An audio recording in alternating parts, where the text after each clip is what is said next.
올 들어서만 홍콩 H지수 기초 ELS의 손실이 1조 원을 넘어선 가운데 금융감독원이 오늘 분쟁 조정안을 내놨습니다. 일괄 배상이 아닌 차등 배상으로 나이와 투자 경험 등 항목을 따져 0%에서 100%까지 배상 비율이 세세하게 나뉩니다. 강은혜 기자입니다. 금융감독원이 홍콩 ELS 분쟁 조정 기준안을 내놨는데 핵심은 차등 배상입니다. 투자자별로 확정된 손실에 판매사와 투자자의 책임 요소를 더하고 빼서 최종 배상 비율을 결정합니다.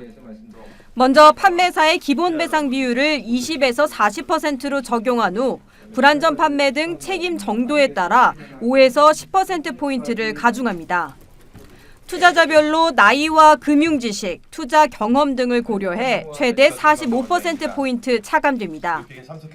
투자자 특성에 따라 고용자 등 금융 취약계층, 예적금 가입 희망 고객 등을 대상으로 등이 제대로 보호받지 못한 경우에는 배상 비율이 가산되는 반면 ELS 투자금이 많거나 금융 지식 수준이 높은 고객 등에 대한 판매는 배상 비율을 차감하는 방식으로 결정되었습니다.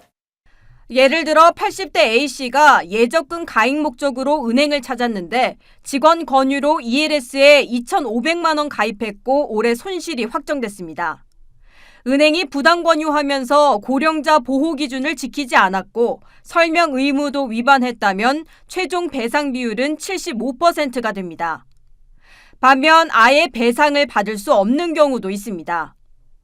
50대 중반의 B씨, 은행 직원의 권유로 1억 원을 가입했고 지난 1월 손실이 났는데 은행의 설명 의무 위반, 내부 통제 부실 등이 발견됐습니다. 하지만 B씨의 배상 비율은 0%입니다. ELS 상품을 62회나 가입했고 손실 경험도 있는 데다 ELS 누적 이익이 손실 규모를 초과했기 때문입니다. 금감원은 이번 배상 비율이 20에서 60% 범위에서 결정될 것으로 예상했습니다. 또 판매사의 위법 부당 행위가 확인된 경우 기관 임직원 제재나 과징금 과태료 등 엄중 조치를 예고했습니다. 한편 지난달까지 홍콩 ELS 손실액은 1조 2천억 원으로 지수 반등이 없다면 올해 손실 금액은 6조 원에 달할 것으로 예상됩니다. 중국 정부의 증시 부양책, 미국 연방준비제도의 금리 인하 등이 변수입니다. 머니투데이 방송 강은혜입니다.